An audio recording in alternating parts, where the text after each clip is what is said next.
میں دیا. ابھی آپ پارلیمنٹ سے ہو کے آ رہی ہیں اور وہاں پہ بڑی ہیٹڈ ڈبیٹ بلاول بھٹو زرداری کی چل رہی تھی. ایک چیز, ویسے تو بہت ساری چیزوں پہ انہوں نے بات کی, لیکن ایک چیز جو آئی تھنک سو جو سوال ہر کسی کے ذہن میں اس وقت گھوم رہا ہے, اور ابھی ضمیر صاحب بھی یہی بات کر رہے تھے کہ یہ جو حفیظ صاحب جو ہیں ان کو جو حفیظ شیخ صاحب جو ہیں ان کو جو فائنانس منسٹر لگایا, اور یہ بلاول نے بھی فوراً یہ پوائنٹ جو ہے اٹھا کے کہا کہ انہوں نے اپنا فائنانس منسٹر ہٹا کے تو زرداری کا جو ہے وہ فائنانس منسٹر لگا رہی ہے, کنسیڈرنگ کہ پہلے انہی کی پالیسیز کو جو ہے کرٹیسائز بھی کرتے رہے ہیں.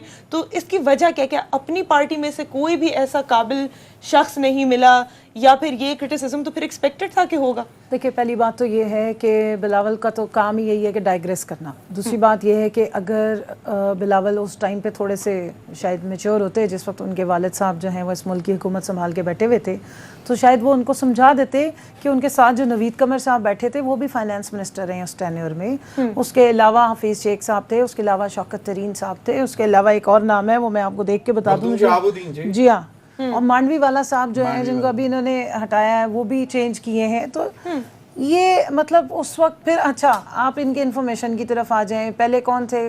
وہ قمر زمان قاہرہ صاحب سے پہلے شیری رحمان صاحبہ تھی, پھر قمر زمان, اس کے بعد جو فردوس عاشقمان. تو یہ مطلب جمہوریت ہے یا یہ کس قسم کی باتیں یہ کر رہے ہیں؟ کیا پرائم منسٹر کا استحقاق ہے؟ حفیظ شیخ کے بارے میں کنول جو بات ہوتی ہے نا, وہ کہتے ہیں کہ وہ پیپلز پارٹی کے لیے بھی فیلئر ہو گئے تھے, ان کو ہٹا کے جہانگیر ترین کو لایا, اپنا شوکت ترین کو لایا گیا تھا. جی, لیکن میں حفیظ شیخ صاحب کی اتنا بات کر دوں کہ ہی از اے ٹیکنوکریٹ. تو ٹیکنوکریٹ جو ہوتے ہیں دے آر آلویز ہائرڈ, وہ کسی پارٹی کے پولیٹیکل جیل اکاؤنٹ نہیں ہوتے ہیں. So he is an expert on their performance, but they are hired on their performance, right? اب یہ ہے کہ اگر ان کا جو اتنا تجربہ ہے اور جس طریقے سے از اے پیور اکانومسٹ, اور یہی بلاول ہوتے اگر ابھی اسد عمر صاحب کھڑے ہوتے ان کی غیر موجودگی میں بھی ان کو ان کے اوپر کتنی باتیں کی. حفیظ شیخ صاحب نے پرفارم نہیں کیا نا, مطلب وہ یہی بات کر رہے ہیں احتشام صاحب بھی کہ وہ ابھی ڈیپینڈ کرے گا. دس از پری میچور کہ ابھی ہم کہیں گے حفیظ شیخ صاحب نے اس ٹائم پہ نہیں کیا تھا. آئی ڈونٹ نو ان کی پارٹی کے اندر کیا پالیسیز تھی, ان کے لیڈرشپ کا ویژن کیا تھا, اور ان کے لیڈر کیا چاہتے تھے. ایک سیکنڈ سے ایک منٹ ریزن بتا دیں کہ اسد عمر کو کیوں ہٹایا گیا, چلیں یہ بتا دیں پہلے. میں بالکل باؤنڈ نہیں ہوں یہ بتانے کے لیے کہ ان کو کیوں ہٹایا گیا. پرائم منسٹر کا استحقاق تھا, مہنگائی کا طوفان مچ چکا ہوا تھا, پہلے حفیظ شیخ صاحب پہ آ جائے, ڈالر کہاں سے کہاں چلا گیا ہوا تھا, کوئی ریزن تو ان میں سے کوئی ایک ریزن. دیکھیں, ڈالر کے کہاں سے کہاں جانے کی ریزن میں آپ کو بتا دیتی ہوں, مہنگائی کی ریزن بھی بتا دیتی ہوں. اسد عمر کی ریزن بتائیں کہ ان ساری ریزنز کے پیچھے سب کا ایک ایک کر کے سوال لے لیتے ہیں. زمین صاحب ایک ایک کر کے جی بتائیے. اگر اتنے سوال ہوں گے تو میں کچھ نہیں, آپ ایک ایک کر کے بتائیں. جی اچھا, اس کے بعد اب حفیظ شیخ صاحب کا تھوڑا سا آپ کو بتا دوں کہ 5 لوگوں کا ایک بورڈ ہے جس میں شوکت ترین صاحب بھی شامل ہیں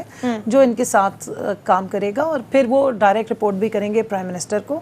اور اس کے علاوہ بورڈ ہے جو شوکت جہانگیر ترین صاحب کے نیچے ہوگا. جہانگیر ترین صاحب is not part of the board, is the convener of the. اور 5 جو بورڈ ہے وہ عمران خان صاحب دی پرائم منسٹر کے تحت نااہل ہونے والا would be the convener of the board. چلیں تو 62(1)(f) کے تحت جو نااہل ہونے والا شخص ہے, نہ وہ پارلیمنٹ میں ہے نہ وہ پریکٹیکل پالیٹکس میں ہے, but if he is a technocrat he can always offer his services behind the scene.